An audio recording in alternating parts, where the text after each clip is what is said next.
Ang ating heart ay isa sa pinaka-importanteng organo ng ating katawan. Kaya kailangan nating pangalagaan to keep our body strong and healthy. Paano nga ba natin pangangalagaan ang ating puso? Have plenty of sleep bawat gabi. Kailangan bago mag-10, matulog na. Yun daw ang maganda.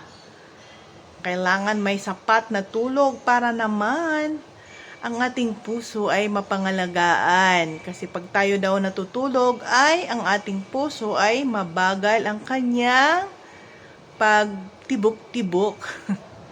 Tsaka hindi siya matrabaho. Tapos daw yung overeating, matindi daw yung trabaho ng ating puso pag overeating daw tayo. Kaya ako napapaisip ako, kahit masarap kumain. Ang sleep is the best and most complete kind of rest for the heart. Kaya mga palalabs ko,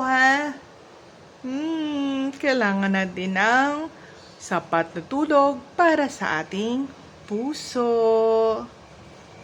Yun lang mga palalabs ko. Love, love, love. God bless sa ating lahat.